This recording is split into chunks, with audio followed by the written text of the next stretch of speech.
Phoenix Suns badly needed a win, and on Thursday night, they got one at home over the Orlando Magic. On today's episode of Locked On Suns, I'll tell you what happened in this game, why it was such a big get-right game, and where the Suns go next heading into the weekend. Let's go.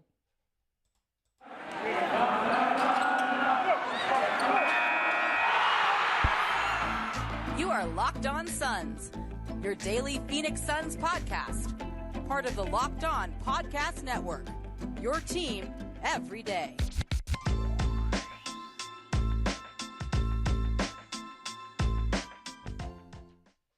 We are back.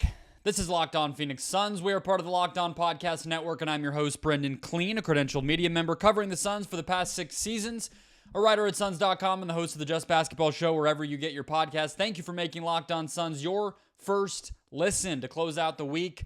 A win is a nice way to end what has been a very busy week for the Suns, 4 games in 8 days. So thank you for finding us wherever you listen to podcasts. We are there, including YouTube. If you are on YouTube, drop a comment down below with your thoughts on this game.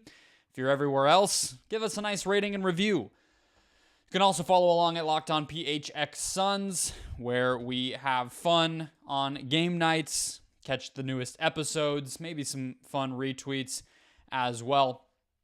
Today's show, guys, brought to you by the FanDuel Sportsbook, the official sportsbook of the Locked On Podcast Network. Make every moment more by visiting FanDuel.com/LockedOn today. Okay, so here's the deal. We're going to go to the end of the game first, then we're going to go to the other moment of tonight's game to get through the really defining stretches of what was a fun game, back and forth, very close, and then I'll give you my big takeaway. We'll get into why this was such an important win. All right, sound good? Sound good. Okay, so second quarter, 10 minutes is going to be our other moment of the game, but again, going all the way to the end. The block by Josh Okogie on Paolo Banchero was a big one, but I would also say that just the Suns' late game wherewithal in general was pretty good. So they're up in the last stretch of the game. Chris Paul makes a couple of jumpers. Wendell Carter gets a 3. Markelle Fultz gets to the free throw line after a couple of Suns turnovers, although it was just sort of one of those plays that gets passed around online a lot of the times where it's like, oh, basketball is beautiful, LOL, and it's just guys throwing the ball around. Finally, Markelle Fultz is able to get to the line, as I said, makes both. The Suns go up only 1 point. They put in their all-offense lineup so that they can get to the free throw line properly. The Magic do foul twice. Terrence Ross makes both free throws. The Suns are up 3. They're able to foul at the times when they wanted to, and then the game plan was to foul Paolo Banchero at the very end of the game, but he gets the ball clean with a shot attempt kind of in sight. He launches one, and Josh Okogie blocks it. And so there's a few things within that, right? I think one, first and foremost, as I said, the wherewithal, the late game execution. This was very much a game where if the Suns allowed a little bit of a more experienced team to come back on them the way that they allowed the Magic to come back on them, the Suns were up 12 at one point, I believe, late in the third, early in the fourth. So obviously Orlando even getting to that point was big, but the Suns just sort of out-executed. You know, Chris Paul loves to say, you know, he watches so much basketball all the time. He's just lived and breathed it for so long that he feels comfortable in those moments. You know, you think back to when he called out that Dallas only had 4 guys on the court, right? Just some little moments like that, and then it turns into the difference in a lot of these games. This was an example of that. Obviously, the other big component of what happened at the very end is that Josh Okogie is a monster. It is an athletic freak and is very, very, very valuable to this team. He's going to actually factor in to that second quarter stretch that I'm about to dive into, but in this particular instance, it was just sheer force of will and sheer force of athleticism. A 6'4" guard, basically, which is what Okogie is, even if he does a lot of things like a forward or a big man, just jumping meeting the ball at the top of the release of a 6'10 scoring forward in Paolo Banchero. Yes, a rookie, but somebody who is already averaging about 20 a game from the jump and is likely to be the rookie of the year. Okogie just grabbed his shot. It's something he's done throughout the season, so maybe, you could say it didn't surprise you, or it didn't really, it wasn't unexpected, but just anybody being able to do that, considering the stakes of that moment and the size differential, it's pretty impressive. He finishes the night with 3 steals and 3 blocks. But let's get to the second quarter, all right? So really, I wanted to do the end of it, but it kind of was a whole run from about the 10-minute mark on, 9.5-minute mark on. The Suns go down 5 points early in the fourth quarter, or early in the second quarter, okay? Then Payne really takes the game over. He scores or assists. We'll get to that in a second. His interior passing, his drive and kick game, or his drive and dump game were incredible in this one. I don't remember exactly how many assists he finished with, 5 and just 1 turnover. And I think this second quarter was really a showcase for a lot of that.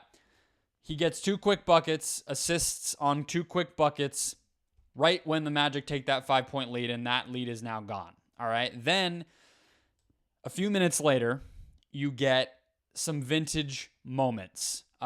Just classic Suns moments where Payne once again scores or assists on, I believe, 7 straight points. He has a nice one on a nice assist later in this quarter, about the midway point this time, to the left corner on a Torrey Craig 3, which was a moment that Monty Williams pointed out. He has a dump off to Jock that I mentioned, and he has a driving layup of his own where just that confidence starts to come out. Yes, he can make the pull-up 3. Yes, he can kind of get those shots when he wants them to. Like, it just feels like he has his bag. He has what we know is that special Payne sauce. I think that getting back on the court for an extended stretch post that foot injury, which he did miss a lot of time with, and just the rhythm and conditioning of all of that, is going to be an adjustment. But I also think his minutes have fluctuated since then, and the Suns bench has been up and down. I think a lot of the role players is where you're seeing the adjustment of Mikal and Cam being gone, then KD being in, and now KD being out again. I do think some of these bench players and role players are the ones seeing that whiplash in particular. I also want to shout out a block in this stretch by Torrey Craig, because it was something that Monty Williams pointed to as a really big momentum shifter and confidence boost for them. That was at about the 2-minute mark, when the Magic once again extended a lead and the Suns were getting toward a comeback. Josh Okogie, another great pass from him. He had 4 assists. Like I said, he factored in here as well. Some interior assists from him. One that was on an offensive rebound that he tipped back to DeAndre Ayton under the basket. And then one, a whip around pass to Torrey Craig right before this block. Then Craig on the other end blocks Banchero's driving sort of floater jumper. Also impressive for him. Torrey Craig is like 6'8", and again, Banchero is a legit 6'10", 6'11 looking player, and Craig was able to go up and get that block. There were just a lot of hustle moments from those 3 guys in particular in this game, Payne, Okogie, and Craig, where, turning defense into offense, keeping the pace, really pushing. This is a high-scoring game. This is a young team with a lot of talent. The Suns needed to match that, and I think those 3 guys, deflection, steals, I mentioned rebounds, assists, timely moments, timely buckets, timely passes, and those kind of moments, I think the very end of the game, as well as this back-and-forth second quarter where the Suns eventually go into the break, capped off by a Josh Okogie. He gets fouled on a heave and gets to make all 3 of these free throws. The Suns end up going into the half up 5 because they did not allow the Magic's sort of pushes to turn into really anything as far as a lead. And then most of the time, and at the end of the half, the Suns extended their own lead. very much as a result of those three players. All right, we'll get into my big takeaway from this game, which is just exactly what I said at the top. They needed this one. First, today's show, guys, brought to you by the Nissan Most Electric Player of the Week, brought to you by the all-new, all-electric 2023 Nissan Ariya. I'm going to give it to the guy that I just spent the time talking about, Cameron Payne. He has strung two strong performances together now, Tuesday against Milwaukee, and then Thursday tonight against the Magic. He looks like himself again. I've said for 3 years running that nobody on this Suns team gets that footprint center crowd going better than Cam Payne. He is electric. He is stunning. He is elegant. He has the skill. He matches it with the intensity and the athleticism, and he just brings that crowd alive in an electric, fierce, brilliant way. The 2023 Nissan Ariya packs pin you to your seat power and minimum and premium intelligence all in one EV. The all-new, all-electric 2023 Nissan Ariya is the EV for people who love to drive. Shop now at nissanusa.com. This was a get-right game for the Phoenix Suns. I think it's without a doubt. We talked to Cam Payne post-game. He called it a must-win. You know, Monty Williams talked post-game about he called it, like an emotional week, I think was the phrasing that he used. Not that anything tragic has happened. Obviously, last week, the Durant injury, and that kind of bled into a really tough stretch of games, a big one from a standings perspective against Sacramento. Then, the back-to-back, the two past NBA champions. Yeah, that's a nightmarish back-to-back. They lost both. They lost to the Kings. And then you get to this one where it's a team you should beat, that, but it's also the last game before a road trip, which can be weird. There's a couple days off, but then there's a midday game on Sunday. Like, I'm not trying to, build in these imaginary reasons, but it just would have been extra awful to keep the losing streak going against this particular team with, just a momentum swing very much needed. And so they got it. They'll have the day off Friday. They will travel Saturday. Maybe they'll practice. I'm not sure. And then Sunday, 12:30 local time, they will 12:30 local time? Yeah, I think that's right. They will play the Oklahoma City Thunder. And so get right game, absolutely. And I think how it happened was also pretty important. I think that this was the first game since Kevin Durant went down, and yes, it's a worse opponent. I'm not gonna run from that or remove that factor because it is obviously important here. But it was the first game since Durant's injury where it started to feel like this team understood itself, like played cohesive identity basketball, right? Like it was balanced scoring. Nobody even scored 20, and yet the team as a whole scored almost 120. You had a bench that scored 31 points, or 41 points, sorry. And, guys like Payne getting back on track. Guys like Okogie making the type of all-around impact that we know they're capable of. And I even would say the forward rotation, which I'll get to in more detail in the next segment, just slotting into place. And, Jock Landale is back, just playing center. The Monty Williams, the 9.5-man rotation that he was telling us and being public about wanting to find after the Durant trade. It seems like he has landed on what that will be, at least for now. Obviously, Durant will have to be added in, and then you see, well, who's gonna fall off. I don't know if there's an easy answer for that right now. Probably Damian Lee. We'll see. But this was a game where nobody played more than 36 minutes. Everybody played at least 10, and you really felt a rotation coming into place. And yeah, it is a worse opponent. It is an inferior, inexperienced team, but I also think there's something to be said for proving to yourself and just getting back on track in terms of withstanding a push by a team that's hungry, executing in those late game situations. Those are just the types of games that I think you can look back and sort of lean on as the season goes along. And it I guess is also, in a way, to be honest, one of the types of games where it might have been nice to have Kevin Durant out there, right? Of just sort of, we're fouling up 3. Who's getting the ball when we call our timeout and we need a shot? And then obviously Booker ended up turning it over. But, what are our pet plays in those instances? What are our usual check-in? Who are the players that will usually check in when we want our best free throw shooters out there? What's the offense for defense sub on the other end? Who inbounds?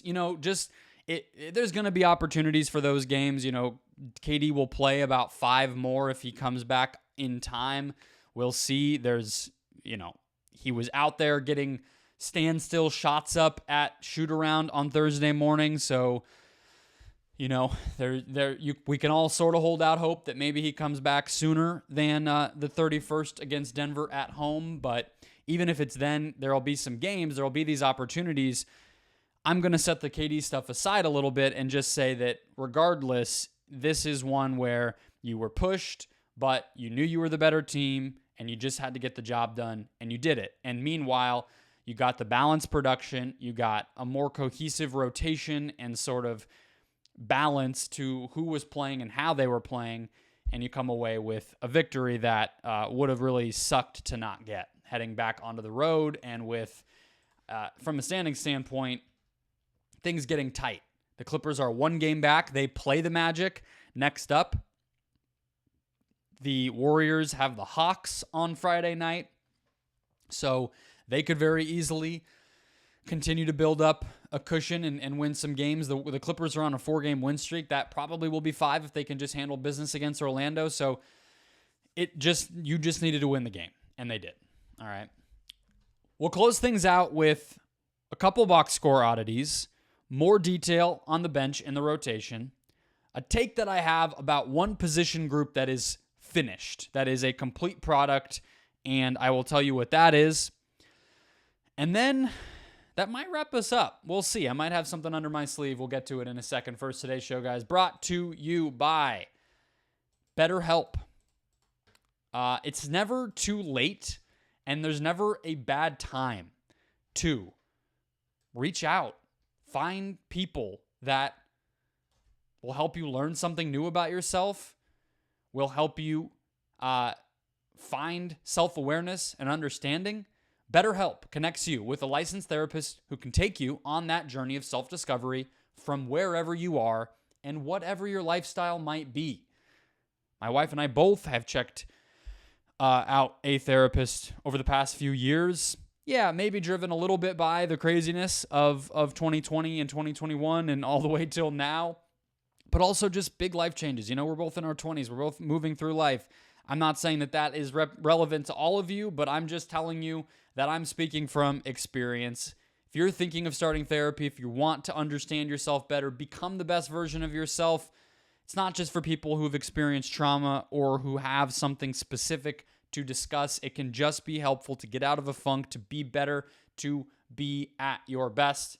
BetterHelp, best of all, is entirely online, designed to be convenient, flexible, and suited to your schedule. Just fill out a brief questionnaire to get matched with a licensed therapist and switch therapists anytime for no additional charge. Discover your potential with BetterHelp. Visit BetterHelp.com/LockedOnNBA today to get 10% off your first month. That's BetterHelp, HELP.com/LockedOnNBA.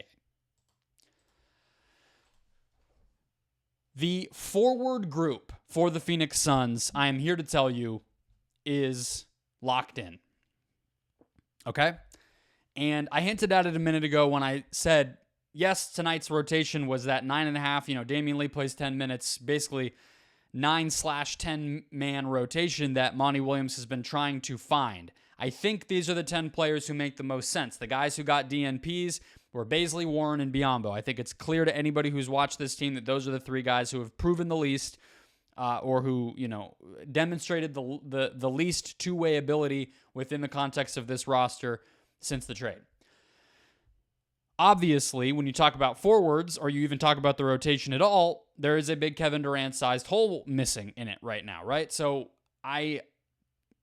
at the beginning of this whole almost to a month and a half ago at this point, the beginning of the Durant discussion, I felt like the obvious and easy thing to do would be to take the rotation that was basically already in place. I didn't really feel like Baisley or Warren were going to break into it. Ross ended up sort of being the wild card. We still have Shamet, TBD, all that stuff. I thought Wainwright would be the guy to lose the minutes. That took me a while to get to. Apologies. I thought it would be Wainwright. And now I think he's proven himself. I think what he did against Giannis, I think he defended Giannis better than Torrey Craig did, personally. I think Okogie and Wainwright, when they were able to do that, Ayton fouled too much. Craig didn't put up as much of a hold his ground fight. And then Okogie and Wainwright both sort of did. They're different players, but it worked best when it was those two, in my opinion. And so that, plus I think Wainwright's defense with that second unit tonight, offering some options. He's switchable. He's a good team defender. He's been in this system for 2 years now, right? It's like that I think can get lost. And so he's in the right places most of the time. He follows the switch rules correctly. You don't notice mistakes from him all that often. I'm sure there's some that I'm missing with my untrained eye, but it doesn't seem to pose a problem. And then he can make shots, and I think he's building up. He turns the ball over less when he attacks the closeout, all these different things. And so they also know he's on the full contract now. Whereas last year, if you remember, we almost got all the way to this point in the year, if not actually a little bit later, not even knowing if they were going to elevate Wainwright. Maybe they knew, but, it's that last week of the season last year, and all of a sudden Wainwright's playing small ball 5 against the Spurs and closing out a game, and we're all, aghast that guy was capable of that. And it's like, well, now, A, they have a whole extra year with him. B, they know that they're going to have him as a potential part of the playoff game plan. And it's going to be matchup based. I understand that. Nothing is hard and fast, especially in the playoffs. But I think Craig, Okogie, and Wainwright all need a spot in the playoff rotation, in the forward rotation, right? And so that means Durant is taking minutes from somebody else. And, you start to wonder, right? Because I also think Landry Shamet is going to be a part of this. And so my point is here, provided that Shamet can get healthy, there's supposed to be an update tomorrow on him. He has been warming up pregame for most of the home games that have been the past week or so, if I'm remembering correctly. I don't know about last Wednesday, the game that Durant got hurt, because I don't think I saw Shamet. Actually, no, I did. So, yeah, at least a week he's been doing pregame warm-ups, and he's been practicing for a bit. And so he is going to be part of this. I think Durant will be obviously a huge part of this. And so I think that the guys whose minutes might dwindle, I have changed my mind that it might actually be Lee and Ross. I think that you could see Shamet take, all 16 of Ross's minutes, let's say. Let's say Lee loses all 10 of his minutes. This is just from tonight, but let's say Lee loses all of his 10 minutes, and then the other 25 or so of Durant's minutes come from Craig and Wainwright. So maybe you cut both of their minutes in half, and they're both in the 10 to 15 range, and that gets you 35 minutes for KD. Okogie keeps his 30. Shamet gets 16 from Ross. No more Lee. And then Wainwright and Craig get cut. That feels right to me right now, because I think going big, especially if you can go big without sacrificing the cohesion and sort of identity of your team. You're not going big just for the sake of it. You're going big and you can still space the floor. You're going big and you can still move the ball the way you want to. And I think these players can. So that's where I come down. That's your benchmark vibe check for today. A few quick things on box score oddities. I would say that the two that jump out to me are the fact that the Magic had 17 points off of turnovers, but yet to the Suns 9. So the Magic had an 8-point advantage in points off of turnovers, but they actually turned the ball over themselves 5 more times. So somehow the Suns' transition defense, or whatever the case was, they had only 14 turnovers as a team, but yet the Magic scored 17 points off of that, whereas Orlando turned the ball over 19 times, and the Suns were only able to score 9 points off of that. As a team, the Magic had 26 fast break points, which includes some times that they were running off of rebounds or even made shots. That's just all fast break points, not just off of turnovers. 26. The Suns only had 2 fast break points. Very, very crazy, and a big reason why the Magic were able to get some of these comebacks going, considering they only shot 8 of 28 from 3. The other quick one is just points in the paint. 58, although a lot of, fast break points and points off turnovers are going to come via layup and dunk, and so that skews it a bit. But 58 points in the paint for the Magic, only 40 for the Suns. Guys like Fultz, guys like Banchero, guys like Wagner were able to get into the teeth of the defense and score more than you would have expected. I don't think Ayton was bad tonight, but they were able to drive and do that. And then you add in the easy points, and that's how you get to almost 60 of those. The other one that's more of a funny, it's not really super related to the box score, but Devin Booker getting a second technical foul for the second straight game. I'm looking up his technical fouls this season. If you can hear my keyboard.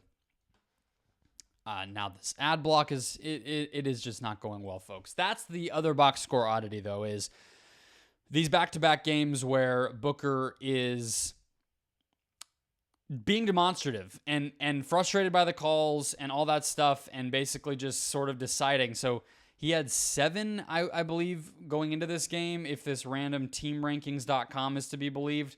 I wouldn't be surprised if this is a little outdated. So he either has 8 or 9 on the season. He's not going to get to 16. But this one was quick. This was in the first or second quarter for Booker tonight. And usually he'll wait a while and let the refs bother him to a certain higher level before he really makes a fuss out of it. Tonight he just was tired of it from the jump, made a decision. He also had a demonstrative, another sort of demonstrative charge, intentional charge type of thing like he did against the Bucks, where he's just like, hey, here's what contact looks like if you want to see it, just sort of getting the ref's attention. And I don't know if that'll continue, but I guarantee you that Milwaukee game is going to stay in their heads. Not like it's in their heads like we say when people are, seeing ghosts or, not playing up to their standard because they're overthinking it. I don't mean that, but they were mad. I think that the Bucks game was a reminder of the final series, a reminder of these games where they don't get the calls that they want. The Mavs game a couple weeks ago was another one with Luka. And I don't want to overdo it because I know we talked about it. This is the 3rd day in a row we've talked about this, but Giannis only got 10 free throw attempts against the Pacers on Thursday night here. They lost that game. It was a weird one. Indiana just out-executed them late. Indiana also got really hot from 3 and whatever. Different game context. Nothing's the same. Games aren't the same just because it's the same team. But I think Giannis only getting 10, it's you can look at that and just continue to feel insulted, disrespected, whatever the case may be, by the officials. And so this was another game where the Magic, especially in the first half, were sending a ton of bodies at Booker. Jalen Suggs was in his face. He was pushing and shoving with Suggs from the jump, and then he has that technical as well as the charge and whatever. And you can just tell it's Book sort of continuing to try to feel out and push back on the refs, and that's going to matter in the playoffs like it always does. And so it's just something, even if it's boring to talk about, I still have my poster down for you guys on YouTube with the Giannis thing. So until that is back up, I'm going to, I guess, have to keep talking about it. And I think it's relevant, even if it is a little bit silly. It has become a little bit of a narrative, and the rivalry and history between these teams only amplifies it. But the bottom line of Booker getting calls or not is going to matter. And I think tonight, even against a bad team, you did see it come into play. All right, that'll wrap us up. Happy Friday. Enjoy your weekend, everybody. Hit follow or subscribe if you like what you're hearing. Thanks for making Locked On Suns your first listen to end your week. In the meantime, before Monday when we talk next, go make Locked On NBA your second listen. Get caught up on everything going on around the league. I saw they had an MVP discussion. Is Embiid now the front runner? Get caught up on all of that on all podcast platforms. And I'll catch you guys next week.